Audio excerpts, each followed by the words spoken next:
Hi, I'm so glad that you're joining me today. We have a special tribute to Deborah Jones, our colleague that we worked with for so long. And I have several guests. Some have recorded an appearance, but Ashley Jones will be joining me live very soon. So I'd like to go ahead and play this video. And in the comments, I would really love to know what you think Deborah Jones' greatest contribution to embroidery was. And it's probably a personal, idea. And so don't look at, the books that she published and so forth. Just think of a tidbit that you learned from Deborah, man, that really helped your embroidery. So let's go ahead and see what our colleagues had to say. To Between Friends. I'm Eileen Roach, co-founder of Dime and a longtime embroiderer. Today, we have a special episode of Between Friends. We're going to honor my colleague and dear friend, Deborah Jones. And in order to do so, I would like to introduce you to my business partner, Gary Gardner. Gary, come on in and say hello. Thanks for having me, Eileen. Oh, it's a pleasure to have you here. We work together every day, but we don't get to work in this kind of atmosphere. So, Gary, you're a longtime embroiderer. Frankly, it's in your DNA. Tell us a little bit about that. So I come from a family that manufactured embroidered patches. And we had large Shifley looms.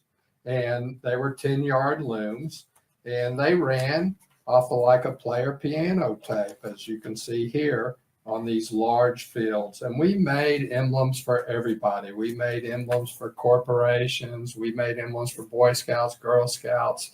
We even made emblems for the Apollo mission going to the moon. Absolutely amazing. To have that letter to your father from President Nixon. Incredible. It really was incredible. Yeah. So now tell us when you met Deborah Jones. When I met Deborah Jones, she was only 17 years old, and she was an embroidery operator at Athletic Supply.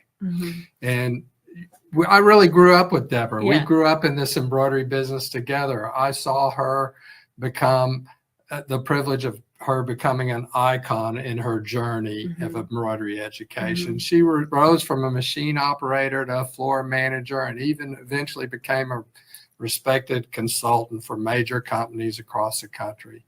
Deborah was not only a leader, she was a trailblazer. She became a true pioneer in embroidery education. Deborah shared her knowledge, generously educating all of us. She wrote articles for Stitches and Impressions magazine, a commercial magazine at that time, where her classes, and she was an instructor at all the trade show, where her classes were well attended. There were lines to get into her classes. And embroidery was so big in the U.S. during those years. It was huge. It still is, but it was, trade shows were popular and the magazines were flourishing.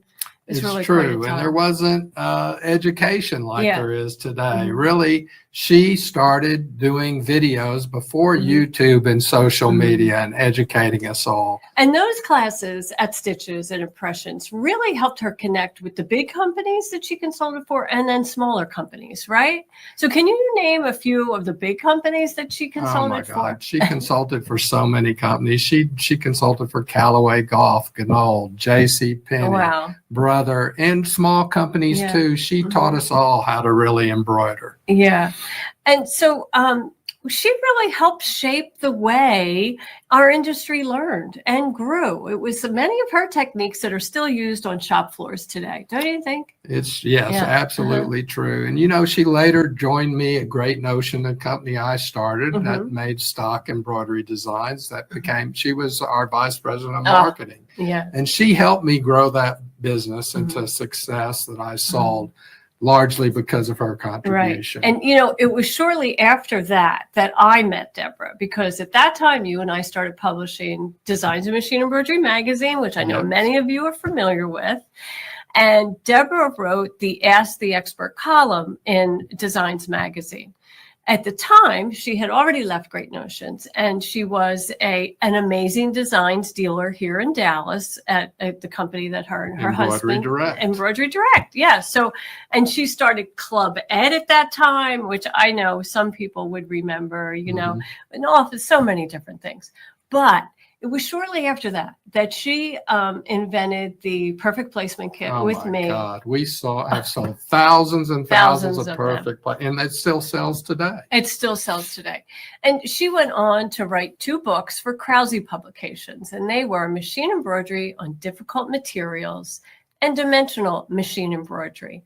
She was a talented writer, which was obvious in her books and articles. But Deborah also had the funniest sayings. Like, I guess you would call them idioms or Southern phrases, but oh my goodness. Do you have a favorite? She was a really Texas Southern girl. And she would say I can remember many of them, but 2 of them that come to my mind is when she didn't like something, she would say, when she didn't agree with you, she'd say, that dog don't hunt. I know. Or she would say, there's a hitch in our get along. Or if she really didn't like something, she'd say, that really curdles my milk. She was amazing. And if we weren't putting our best out there, she would say, I think you're riding on your coattails. Boy, did that stop you in your tracks, right? Oh my goodness. But as a presenter, Deborah and I presented together many times, and we would do videotapings. And the standard before you actually begin taping is the crew would do a sound check, right? And all of you know what that is 1, 2, 3, testing, 1, 2, 3. Well, Deborah would instead say, Mary had a little lamb, Mary had a little lamb, whose fleece was white as snow. And then everyone would kind of start to sing the nursery rhyme, and it would put a smile on everyone's face. And it would cut any tension that was in the room. She had the ability to do that. She could light up a room. She could. And I imagine that she used that Mary had a little lamb line when she taped all 6 of her Craftsy videos. Many of you may know her from there. My goodness, what a body of work that is. And those videos introduced her to thousands of embroiderers all over the world, France, Australia, and other points across the globe. She changed the lives of many people. We have a friend in France, Isabel, who started a company, and all because of watching me and Deborah on Craftsy. So you never know where that little bit of knowledge will take somebody, I tell you, Deborah's career saw her in many roles throughout the industry. Most recently, she served as our consumable products manager for designs for Dime, bringing her expertise in needles, stabilizers, embroidery hooping, all types of techniques. Her depth of knowledge was extraordinary and irreplaceable. But beyond her professional achievements, I know for me and you, she was a dear friend. She sure was. She sure was. Her loss is not only felt in business, but in our hearts. Her friendship, her passion, and her presence are missed every day here. Every day. It's really my and your honor to remember Deborah for all she did. Absolutely. For the industry and for the countless lives she touched. Her spirit lives on in the work we do and the lessons she so generously gave to all of us. I know, Eileen, our friendship is cherished with her. Absolutely. Thank you, Gary, for sharing your thoughts and your history that you shared with Deborah. Thanks for letting me be a part. Oh, you bet. Now, I'd like one of our professional educators, Aine McCartney, to share her thoughts on her relationship with Deborah. Hello, my name is Aine McCarthy, and I am one of the educators at Dime. And I'm also one of the lucky folks that knew Deborah Jones and was able to call her my friend. I remember Deborah as always being so happy. The first time I interviewed for the Dime educator position, I went into the office and Deborah was so happy to meet me. I'm a perfect stranger, but she was happy to look at my samples, happy to talk about them, ask me what thread I was using. And as I got to know Deborah, she was always happy. She was happy to see me if I came into the office. She was happy when she was working with me at events, and she was the happiest when she was teaching and working with others to share her tips and techniques to make their machine embroidery absolutely gorgeous. And Deborah had that vast knowledge, and she was happy to share it with everyone. We shared a love for a number of things, machine embroidery for sure, but Deborah and I both like the technical side of things. As a veterinarian, I'm a veterinarian, and I was always into the nerdy scientific details. And Deborah was always happy to indulge me in my questions of, why is that? Why does it work that way? Why is this better? Why doesn't it do that? And she was happy to share that information with me, whether it be needles or stabilizers or thread. She had that technical, mechanical, engineering knowledge, and she would share that. But I was also very tickled when I found out that Deborah was also involved in the sport of dogs. So we shared a love of pets, especially dogs. She was a breeder. She was a handler. She showed dogs, silky terriers and bearded collies. And I remember she was so happy talking about all of her dogs, whether it be her border collies or her standard poodle lamb chop.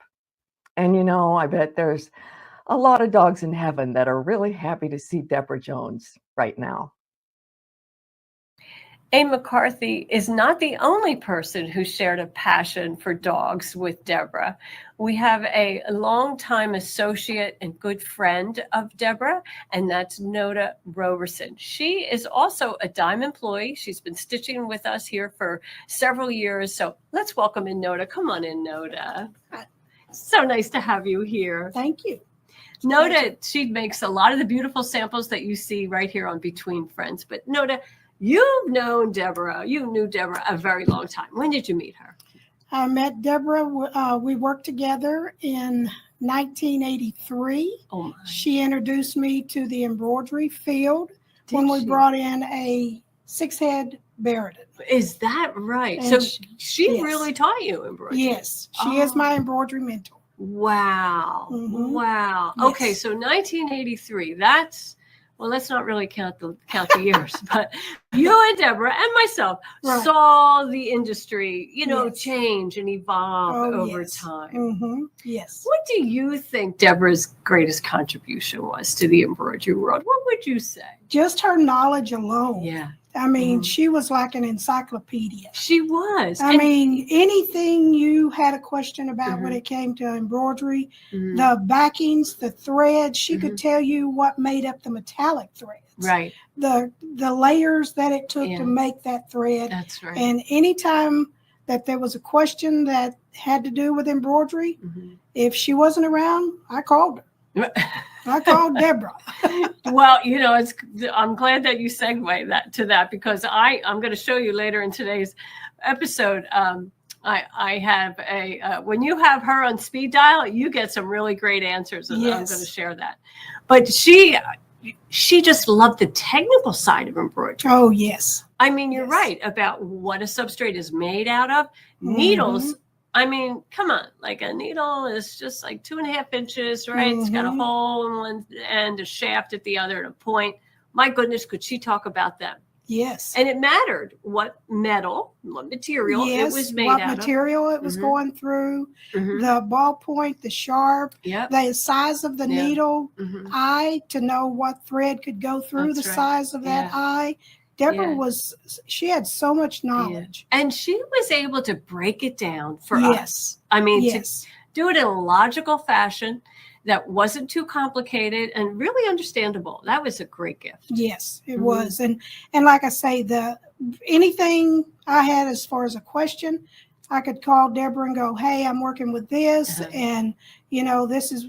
She just, like I say, she was an encyclopedia of knowledge. She really She was. She really Anything. was. Yeah. Yes. And now let's talk about the dogs because you helped her out with her dogs. She got a lot of dogs through her life, right? Yes. She Yes. bred and showed silky Mhm. terriers, right? Yes, and that's What else? when her and her husband at the time would go out of town, and of course she didn't take all the dogs, but there was always a litter of puppies, and Yeah. and so we would go and house sit, Mhm. dog sit, kennels, feeding, Yeah. in and out, and it Mhm. was in the country, so Right. at a certain time they had to come in, Mhm. of an evening, Yeah. and it was just, they might be Aw. gone the weekend, but they might be gone a week. Right. Sure. know? Because she traveled a lot Yes, for sure. yes. And then later in life, though, so we have Heidi and Shadow, right? Yes. Her Border collies. Border collies. Thank Yes. you. escape my mind for a moment. Those beautiful black and white pair of dogs. They were just gorgeous. But most recently, her real little lovey was her lamb chop. Yes, right? yes, ma'am. Tell Lamb us a chop, little bit about that. Lamb food. chop was just everything. She, she went with her. She bring her up here. She, take her in the car. Grooming, brushing. I mean, when you have a poodle, you have to take care of that coat. You do have to take care of that coat. But she was always beautiful. Yeah, and she was great at training dogs. Oh, right? yes. Absolutely. Yes. And yes, ma'am. That was important to her to have a well-behaved dog, for Yes. sure. And so, Nota, yesterday you stitched out our on-the-house design for this week. We're going to do things a little differently in today's format. And it is lamb chop, isn't it? I know. It's so cute. It's so precious. And the way that the fringe, the placement of that to where it looks like a poodle. It's been groomed with the puffs, and it is just really a good looking design. So all of you will really enjoy that design. And when you're stitching it, I hope that you think of Deborah and her, favorite little dog, lamb chop. Yes, ma'am. Well, Nota, thank you so much for joining me today. Thank you. Terrific. And I know that you miss her dearly. She's your good friend. She was. And you don't have her own speed dial anymore. No, but unfortunately. we do have a lot of her knowledge recorded in the compass and her books and videos and so forth. Yes. So thank you, Nota. You're welcome. Thank you. So many of you have put lovely comments in the chat here. So I'll go ahead and highlight a couple. Like our good friend Joanne Banco at Let's Go Sew with Joanne. She said that she's had the privilege of being on a team when they work together to present embroidery seminars. And for many years, Joanne, I know that you enjoyed working with her, kind of the road crew, right? Traveling around the country and sharing embroidery information for many. And Marilyn says that Deborah took the angst out of embroidery and made it easy to understand and do. She really did. She broke things down so simply and really took a logical approach to embroidery, which I think helped all of us. And Betty Coley, you say you're not sure you ever would have learned to operate your multi-needle machine without Deborah's help through one of her online classes. I know. And Dawn Chase over at Creative Appliques, we're happy to honor Deborah. And, she was very generous with her knowledge. She really, it was a passion of hers and a mission really to share that knowledge and to make sure people were enjoying machine embroidery, because it can be a struggle and it can be challenging if you don't know the right techniques. And, that was her mission. She was just a very generous spirit for sure.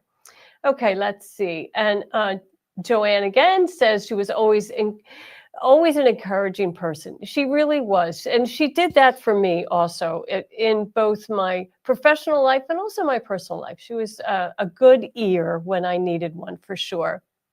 And Elizabeth, you met, virtually our dear friend Deborah on Craftsy, as many people did. I mean, she shared her knowledge there. She had 6 classes, which was just absolutely wonderful. Now, here's Donna Jacobs. And Donna is the founder of the Embroidery Buddy line, those really cool stuffed animals that you unzip and pull out the pod, the stomach, and then you can embroider on them. Well, that's Donna.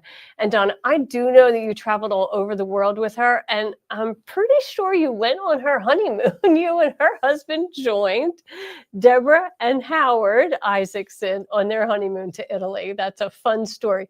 Just goes to show you what a generous heart Deborah had, right? So let's see. And Kathy Moriarty, you also learned from her Craftsy classes. She was a great instructor. She was a wordsmith. She could say things in a distinct manner and without a lot of excess words. And I should pay more attention to her. Judy Warren, our good friend over in Hawaii, says that Deborah always portrayed embroidery as something anyone could do. And that's true. Absolutely. She felt that way. And, she was able to train people that didn't speak the same language as her. So, that's pretty impressive, right? So talk about being able to break it down. Becky Munns, you loved her crafty classes, and let's see, Brenda Barry, you also found her on Craftsy. Craftsy has a huge reach, right? And many embroiderers were empowered by the knowledge that they received on Craftsy. And Laurie, we have a message from Laurie Ulbrich you'll be seeing in a little while. So look for that in a little bit. Yep, that 10 needle, she got a lot of people willing and able to get those 10 needles running. Now, Marilyn York Reams, I remember Marilyn, good to have you here, dear. And speaking of Marilyn, is an instructor on Craftsy, and Deborah really coached her and helped her prepare for that class, as I can imagine she would. Oh, that's just lovely that you would be here and share those thoughts. I like what you say, that she helped you with everything except losing weight, and you put on the Spanx, and then you couldn't breathe on set, so you took them off. Smart girl. Yeah, you have to be able to function in that lingerie, right? Shall we call it? Okay, foundation wear, I guess is what it's really called. But anyway, I hope that you continue to write in your thoughts, because we'll be, sharing these throughout the rest of the program. So in my interview with Noda, I talked about having Deborah on speed dial, and Deborah passed in August of 2024. So someone here is realizing that she has passed. So anyway, I just thought I would share a personal story. This is on my blog. Maybe you've already read about it. Here's 2 of her books, but her Ask the Expert that she wrote for Dime, and then Machine Embroidery on Difficult Fabrics. So look at this strap. This is a heavy-duty carrier strap. It's made out of a gridded neoprene, rubber backing.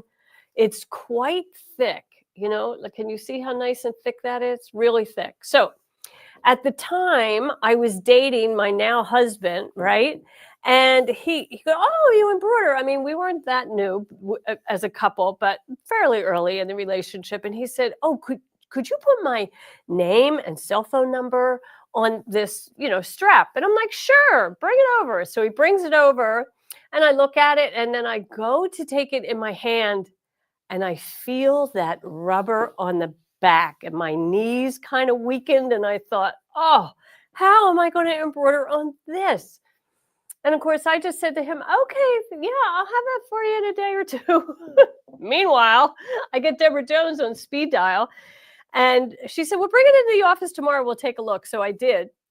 And she did the same thing, took one, hand on it, felt that rubber backing. And she said, oh, all you need to do is use tearaway and wax paper, because wax paper will lubricate the needle as it exits this substrate, right? It's going to, penetrate through this foamy neoprene and then that rubber backing, and then come back out. And that's when I'll encounter the problem, that, all kinds of problems. So she said, use wax paper. Oh, I couldn't believe it. So that was a great solution.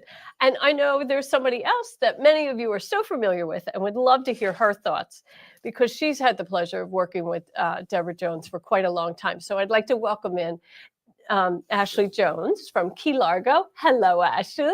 Hey, how are you? I'm Good to be here. I'm trying to keep it together. Okay. You can do it. Okay, good. Do it. Good. So yeah, watching those for the first time, I was just going to say, watching, you and Gary and hearing the stories, it just touches my heart. Yeah, I know. I understand. But we have to honor Deborah, and we have to make Deborah proud today. So we got to keep it together, because she didn't really like to show emotion. She didn't like to show anybody when she was rattled, right? Especially on camera. Remember? I mean, her presence on camera was very powerful. And so you would think that, nothing is going wrong behind her, underneath the table, on the other side of the camera. And believe me, it was. So I know, because I was probably there. But anyway, she would like us to keep it together. Okay, so Ashley, oh gosh, you really are a little upset. Well, you and Deborah taped a Between Friends several years ago. Man, she shared so many great tidbits. So why don't we start with the cutaway? How about that? Okay. Sounds good. Let's do it. Okay. cutaways are not great on woven materials. In fact, woven materials make a great cutaway. and so, you know, like when we do moisture wicking fabrics, I like to use a woven cutaway. I like our stretchy knit stabilizer, which is in fact a woven. But if that nylon jacket that I just showed you, I used a tearaway on, because if I used a cutaway, it's going to pull inward, because the cutaway is simply just a softer stabilizer than a firm tearaway. A firm tearaway holds those stitches in place properly. That's when you get nice clean edges on the columns of your satin stitches when you use a tearaway.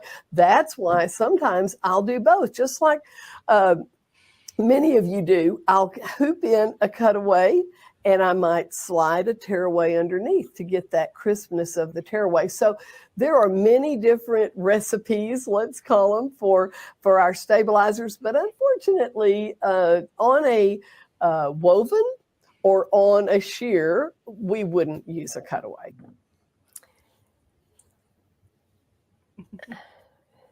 I mean, just that breaking it down into common sense, right? Yeah, absolutely. Yeah, I loved how she just, she always had the technical knowledge, and she would share that for anyone that needed that, which I definitely did. I love that technical side of things, just like Ain said. Yeah. It helps me understand. And then I always loved how too she always said that, stabilizer, thread selection, needle selection, it's not black and white. There's, not just one solution. And there are many options that you could do. So I think learning, how she had, she so much knowledge about what the stabilizer did to help you, why the needle helped in your process really made a difference. Yeah. And learning from her. So it's just amazing. Yeah. So here she's talking about, and in the next clip, she's talking about a really tricky fabric. Right now, remember, she wrote the book, Machine Embroidery on Difficult Materials. And, but one of those most difficult ones is a sweater knit, a cable knit. I mean, who would want to tackle that, right? Right, for So sure. let's go ahead and see that. There we go. I'll let Gloria do it because she knows what she's doing. Okay, so you see my bulky knit sweater. It is really a very open knit. I don't know if you can tell, but see, it's kind of got this cable knit, right? And on this sweater, I recommend that you use a colored organza, polyester organza. In fact, I'll show you. You see here on the back of my my knit, I use this because had I used a white or a black traditional non-woven stabilizer, or even a no-show, you could possibly see it through this this open knit. So this is an old-time, long-held tradition among manual monogram embroidery operators. Yeah. She just had the best solutions, right? Yeah, the best solutions. And when she referred to, old time or a long time ago, free motion monogrammers, that's what her father did. Yeah. Yeah. So he was a Western tailor, and he would decorate gorgeous rodeo wear with free motion embroidery. And yeah, it's really awesome. And in fact, we were able to spot a couple of garments that were in, oh my gosh, Tim Burn. Well, PBS is country music. What is his name?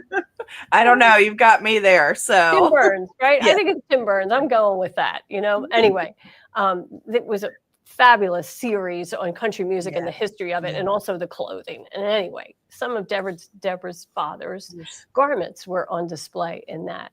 And she often was proud to share the story of being with her dad at the Texas State Fair and just seeing him memorized by watching the first computerized embroidery machine, stitching a stag head, I think it was, over and over again. And he just couldn't believe that this could be done in an automated fashion. So very cool. Ken Burns, Sandra Martinez, thank you. Oh my gosh, Awesome. Risa Ranke, thank you so much. Yeah, and I it's think like her knowledge of, starting when there was so much less automated things and, not as many stabilizer options. right. And so they really had to use their problem Mhm, solving skills to mhm. try to determine, what can we do to make this look better, stitch Yeah, better, and be more productive. And all of that knowledge that she gained through the years, I definitely think it benefited all of us that have yeah, watched her, like everybody's saying, watched her classes, watched her right, videos, right. being able to work with her every single day. I learned so much. Every conversation was just like Mhm. soaking up as much as I could. Like Noda said, she was definitely an encyclopedia of information.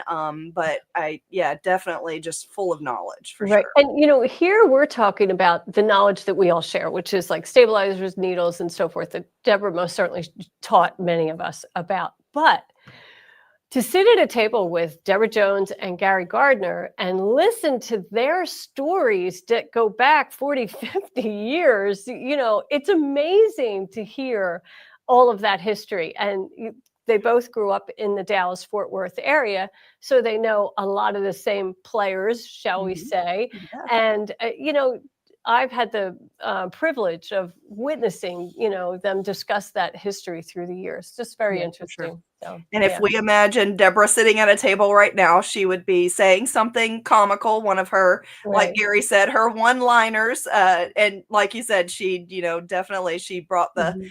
the comedy to all of us, and I Yeah, definitely miss that. absolutely. Absolutely. Okay, so what do we have next? Let's just kind of let's look at some of these comments that people are sharing because it's just so lovely. Yeah. So let's see. Kim Newell says that Deborah was her very first contact when she started embroidery. Isn't that awesome? Working a lot of hours and got to actually start and finish your first projects because of her. And now that you're retired, you still remember her words and still wrap the thread back around the spool for storage, just how she taught Yes. you. Great memories of a great lady. Yeah. It is true when we're in our sewing rooms that those who have taught us remain in our mind. Like there's tasks that I do that I hear Nancy Zeman's voice from PBS, although she was my good friend, I've most certainly watched a lot of her videos. And, Yeah. I repeat them as I do the task. And I know I also do it with embroidery, just like you, right? Yeah, absolutely. Yeah, and her voice definitely is in my head whenever I'm selecting my stabilizer. Eileen, she was, I think the thing that I loved most about what I learned from her is, using logic. She's Mhm. definitely her and I were very similar in that sense. I Mhm. like to solve Mhm. puzzles. I like Mhm. to, I like to know the why. Like Ain also said that. I like to know Right. the why or the Yeah. how. And Deborah definitely, I think, she shared that with everyone. I think there are plenty of people out there that they just want you to say, just use this stabilizer for this Mhm. instance. But in our embroidery world, since things vary so much, there's so Mhm. many variables in making our perfect embroidery. Mhm. Understanding, exactly how thread reacts to fabric and what your design is doing, and and putting that all together to select the Yeah. appropriate stabilizer.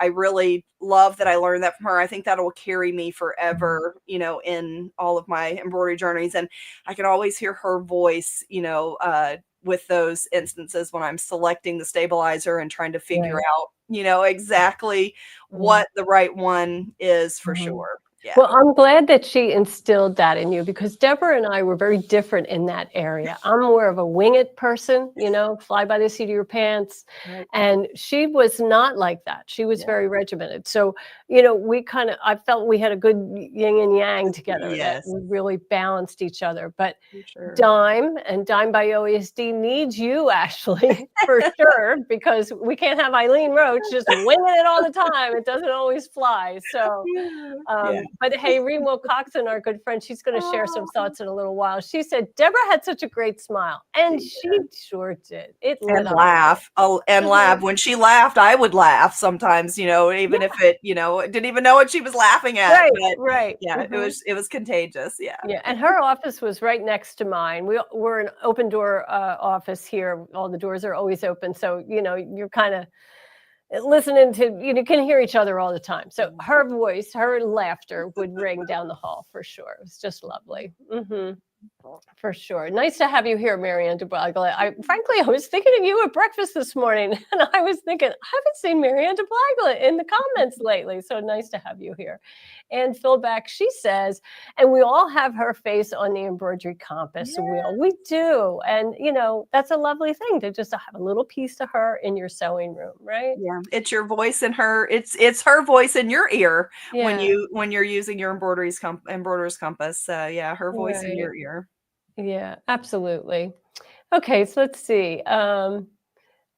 Okay, so needles. We talked a little bit about needles. So this is a great, probably the best example of why you need to use the right needle. So she shared this with you on that episode. So let's go ahead and play that. Needles, please. I have puckering. Could it be something other than my stabilizer? Oh, well, Ashley, the answer to this as well as I do, but I'll speak to it for us. There's 3 factors. Of course, your design can be too heavy for the intended fabric. The stabilizer could indeed be incorrect, or the needle could be incorrect. And so you can see on this purple windbreaker that the design, it's actually a raincoat, the design puckered tremendously because it was embroidered with a ballpoint needle. The same design on the black raincoat didn't pucker because it was embroidered with a sharp point needle. So especially on these synthetic, densely woven materials, we want to use a sharp point needle. I know you're thinking all needles are sharp, but I know, Ashley, that there's a difference between a ballpoint embroidery needle and a sharp point, just like sewing needles. So we need to be using the sharps on wovens generally, but especially on those tightly woven synthetics.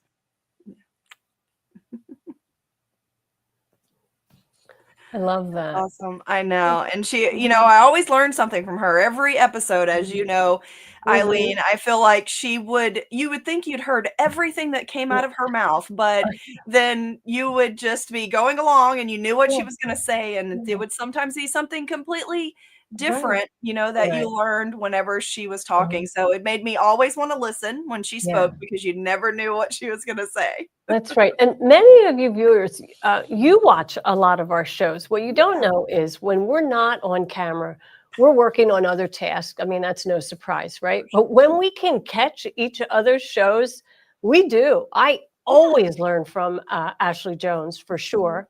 And I always learned from Deborah whenever either one was speaking, because we all have our areas of expertise or just favoritism, right?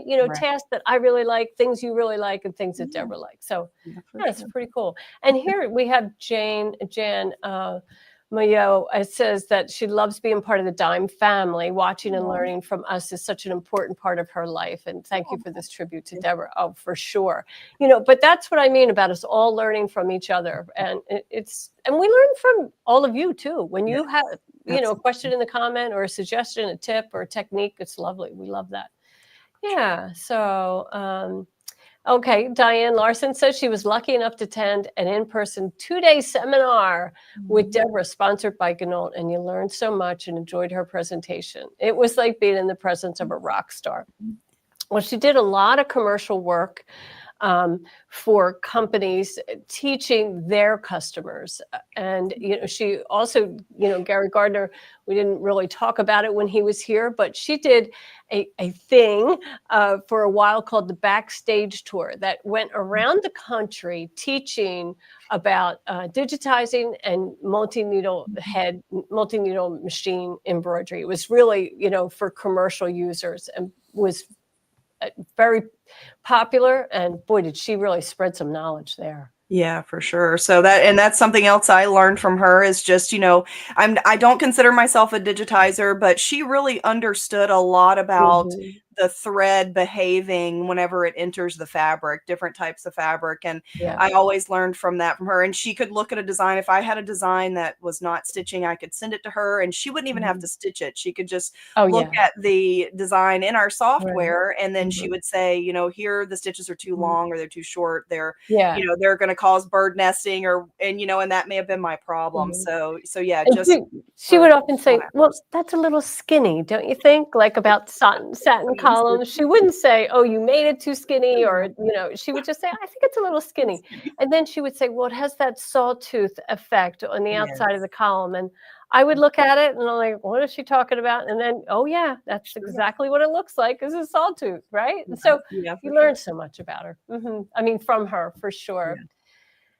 Oh, yeah, absolutely. Kirsten Swanson, our friend over at embroidery.com, she says she loved Deborah's laugh and probably didn't hear it as often since she only knew her through video events, but it was golden. Yeah. Yeah, it sure was, for sure.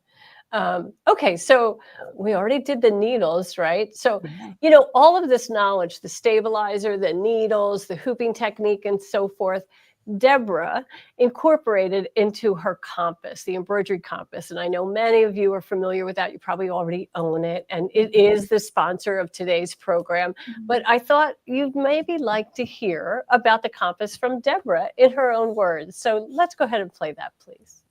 And there's so many people joining in today. My goodness, it's great. Hi, Deborah. It's great to have you here. Hi, Eileen. It's great to be here. I always love to be able to be here at Dime and talk about embroidery. Talk about the compass first, because I'm sure there'll be other questions. Okay, this is my embroiderer's compass. And I told you I made a bunch of mistakes when I was in my early embroidery days. And over the years, some of those things stick with you, you know, and then new stabilizers come out and you learn more. And so I created the embroiderer's compass to help guide myself and other embroiderers on which stabilizer choices to make. So you put the wheel on the fabric you want to embroider, and in the top window it shows you my recommended stabilizers for that fabric. And I say stabilizers because often I give a couple of choices, and then the next window has my recommended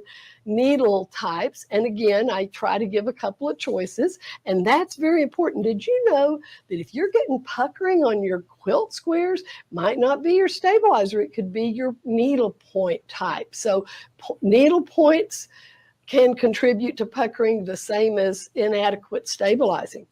And then in the bottom window, we have any other tips that I learned about working with that particular fabric. Could be a hooping tip or a finishing tip, just something that I experienced. And it's a two-sided tool. So there are 27 different fabric scenarios on this wheel. So I think it's really a great compact solution to keep right by your machine. Yeah, it was just brilliant to develop. For sure. And so, and she used to always say too that, you know, since she came from the commercial world and she ran a production shop, and, you know, they had 12 head, 20 head machines. And so she said she gained all this knowledge because she would make mistakes 12 at a time or 20 at a time if they had, you know, multi-head machines. And so I always love that because I do think we learn from our mistakes, but I think she took all of those mistakes and incorporated into the compass so that, you know, we would have good, foundation. So, and I also loved too that she, you know, because stabilizer and needle selection is not black and white, and it's hard for some of us to remember, you know, what to use. I loved how she incorporated different solutions, because she always said it's not just one solution to your stabilizer needs. Sometimes there's more than one option. And she used to always say, Eileen, I know you remember this, that, you know, regardless of you know, what stabilizer you select or the process you go through, the end result's really what you're going for, and you can't argue with the results. And so absolutely, if it worked, then that was the right thing to do, even if it was different than what other experts are telling you to do. So you can't argue with results. And I'm counting my blessings that when I make a mistake, it is one time. One time, not 12 or not 20. Yeah. Yeah. Oh my goodness. Let's see. Betty Coley, she says she recommends Deborah's Embroiderers Compass to all of her students. It's a must-have whether you're new or experienced. I agree. I mean, I wouldn't be here without it for sure. Now, Laurie Albrecht, she has a comment. She says one of her favorite Deborah-isms, I love that, was there are two kinds of embroiderers, those who test and those who wish they did. So true. Well, here, let me just answer Claire. And so, Claire, this is being recorded, so you can come back and watch this at any time on both Facebook and YouTube. So just look for us on our social media channels. Now, Laurie Albrecht, tell us, what does Laurie do here at Dime? Because she's on your team. Tell us. She is. So Laurie's part of our education team. She teaches software lessons. So if you have any of our Dime software that you've purchased from a virtual event, it may have come with a free software lesson. So she teaches. And she also is a chat host for our events. So you've probably seen her there and gotten some advice from Laurie as well. So Laurie's also a wealth of knowledge, you know, in herself. And I know for many years she's mentioned how she's also learned from Deborah. So yeah. Right. So, and we're going to watch Laurie in just a moment. She taped some thoughts for us, but I just want to respond to Carolyn. Carolyn, the Embroidery Compass is still available, and in fact, it's on sale today, and we'll give you that special in just a moment. So let's go ahead and hear Laurie Albrecht's thoughts. Hi, my name is Laurie Albrecht, and it has been my privilege to work with Deborah Jones over the past few years. But honestly, I wouldn't be able to do my job today if it hadn't been for Deborah Jones. I got my first embroidery machine, a Janome 8000, back in the early 90s. And it really didn't come with any instructions, and certainly nothing about stabilizers or needles or anything that we needed to know. People were saying you could use coffee filters to stabilize your embroidery. And so pretty quickly after that, I started reading Eileen's posts and her short journal magazine, which then expanded into Designs in Machine Embroidery magazine. And I always loved reading Deborah's practical columns in the magazine. So I learned so much from that, and also so much from her craftsy classes. But then a few years ago, I was so thrilled when Ashley and Eileen and Deborah reached out to me. And I mean, so thrilled to get my first email from Deborah Jones. And she was so kind and welcoming to the company. So pleasant to work with. Always had such great positive feedback working with her. And I'm going to miss her very, very much. I will just remember her every time I turn on one of my embroidery machines, and be thankful that I had the great guidance to learn from her from the very beginning. And I know that her legacy in machine embroidery for her life's work is just going to go on and on and on. So I just want to express my deepest sympathy to Deborah's family and her good friends. And it's just left a hole in all of our hearts here at Dime. But Deborah, thank you for everything that you shared with me. Oh, that was sweet. That was really sweet. And so many folks have said what a great teacher Laurie is. So, you know, hats off to Deborah Jones for inspiring her and finding her, reaching out to her and bringing her onto the team, because that was really smart. Really smart. She's been a valuable.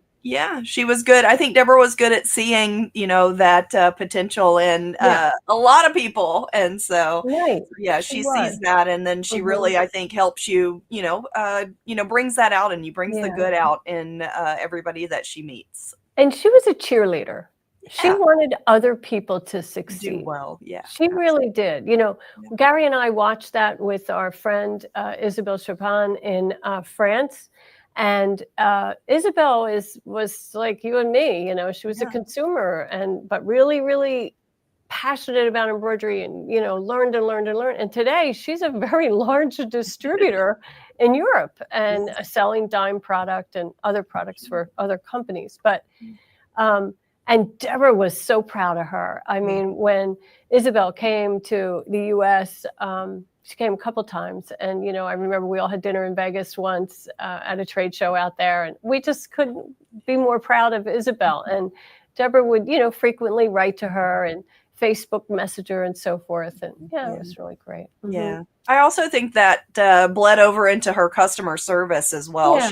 She wanted every customer to enjoy their craft and really love it. And I think I learned a lot of that from her as well. So Yeah. I want And so everybody. those who maybe you would consider competition, I don't know, like if you don't work for the same company at the same time, maybe you're a competitor, but she didn't take it that way. Like Joanne Banco said, you know, they were on the same team in seminar presentations, but not really. Like Joanne was probably representing brother, and I'm guessing this, and Deborah was working on her own. She probably wasn't even with Dime at that time. But here's somebody who can tell you a little bit what happened at an event, a professional event as a presenter. So here's Reen Wilcoxon from the Embroidery Garden. Let's go ahead and hear her voice. Deb Jones was an inspiration and a wealth of knowledge to all who knew her. Even if you had never met her, you probably knew of her. If you ever looked up stabilizers or for any educational information regarding machine embroidery, Deb's name probably popped up. She truly was everyone's embroidery mentor. I had the pleasure of first meeting Deb at an event back in 2016. We were both vendors. As I was setting up, I looked over and I saw Deb working in the dime booth. I immediately recognized her and went over and introduced myself. Deb was as sweet and as welcoming as could be.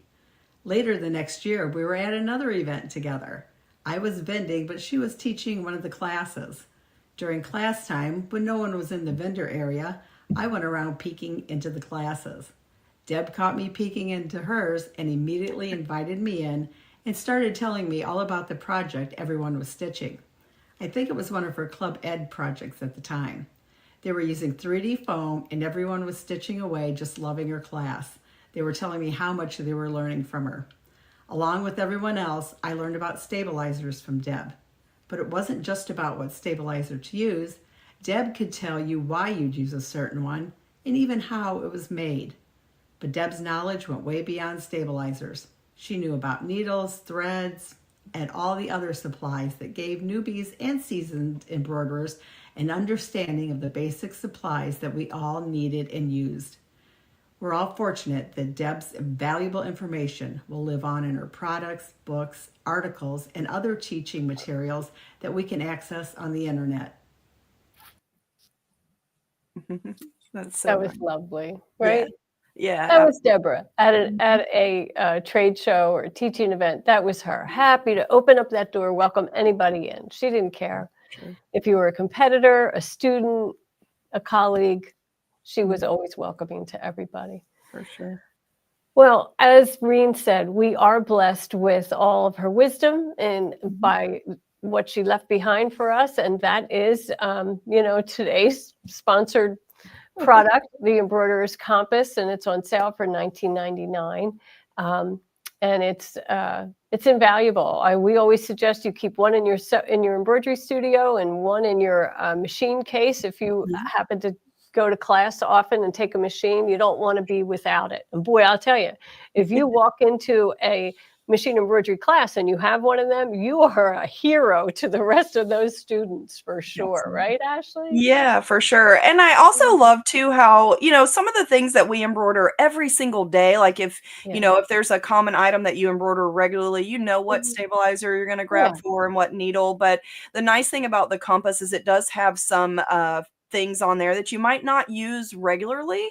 And Right. so you might not remember what you got to work Mhm. last time. And so this is, an all-in-one where you Yeah. can look back and say, that's what I needed to use for that, Mhm. particular fabric that I don't stitch on very frequently. So it's Right. great for those one-time instances Mhm. as well. So, and like I Mhm. said, I like to think of it, as Deborah's voice in my ear. So Right. that's So what helps. nice. So nice for sure. And they are the type of items, types of fabrics that loved ones hand to you. Like my sweet husband, right? Or Deborah, somebody wanted her to do a raincoat. We don't do them every day. So, she said she even has to remember to look it up, right? Right. For sure. Right. For sure. Oh my goodness. Yeah. So Ashley, you're going to be back here in the studio next week on Tuesday doing software success. Do you know what topics you're going to be working on yet? That's a great question. I don't remember. I usually announce it before I leave. I did probably say something, took a short vacation there, and I am not sure what topic it was, but it will be software related, obviously, because that's what we Yep. do on Software Mhm. Success. And Yeah. so I'll see everybody on May the 6th at 1 p.m.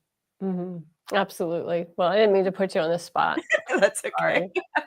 Let me tell you something though. You could call Ashley at 9 o'clock and say, Ashley, hey, could you do a class at 1 o'clock on software? Because, so and so can't make the class. And she would be, oh, I don't know. And then walk in at 1 o'clock with this entire curriculum completely fleshed out, able to present. So we don't worry about Ashley, right? Well, thank you, Eileen. Yeah, so it's my love. So I definitely love playing, and it's Yeah. definitely got me a lot of knowledge in our software program just from Yeah. playing around, clicking, and Yeah. having fun with it. So Right. yeah. Well, Ashley, I want to thank you for being here. I want to apologize for not really giving consideration to how emotional this would be for you. I've been looking at these videos an awful lot over the last several weeks, so I had the same reaction, 2 weeks ago. So I apologize that I just brought you in kind of cold, even though um, I thought it was wise to do so, in the sense that it would be natural, right? It's definitely natural. Well, you did it. Well, it Yeah. was heartfelt, and Thank you. I know that you loved her very much as a dear Oh, friend, as did yeah. I. And boy, we miss her. But I do have some. Well, Ashley's going to be here, and then I have a couple of family photos that I thought I'd like to share, so that you could see. Let's see. Okay, here we go. I'll be back next Thursday. We're going to talk all about fringe. We're doing fringe. Oh, I Fringe, love that's right. fringe. Oh, Right, that's right. That's what I'm doing on Software Success. there you go. Glad It's I told dimensional you. embroidery, because I was relating it to your Okay. fringe. That's right. We Awesome. coordinated, Yeah. Eileen, and neither one of us knew. So That's right. And so even though today's free design is a fringe design, there'll be another one next week, because we're doing all about fringe. So anyway, it's so cute. Lamb chop, so it cute. is cute. Yeah. And but here's an image of Deborah's family. So that's her son-in-law Robert. It's not Robert, sorry, that's a typo. And her daughter Corey, grandson Keith, and husband Howard Isaacson. Some of these slides were made before the final. I apologize for that. And then here's when we said Deborah always had a smile on her face. Look at her, right? That's in my old office before we moved over here to Olympic Drive, and she brought me a Jersey Girl T-shirt. How cute is that? Because she would always tease me about being a Jersey girl. And look, always a smile on her face. Here she is with Howard and a little puppy.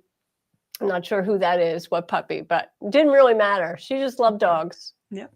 Mhm. Absolutely. Yeah. And then her and Howard enjoying an evening at the Arboretum here in Dallas at a jazz, presentation. So Yeah. really having a lovely evening. Goodness, we miss her for sure. And we will keep her in our hearts all the time, and we can keep her in our sewing room, and we can hear her voice in our ears as we sew and embroider and enjoy our passion for embroidery. Right, Ashley? That's right. She'll live on in every stitch we take and every class I teach, I know, because I have a lot of her knowledge that I've collected through the years. So That's right. That's right. And same here for me, for sure.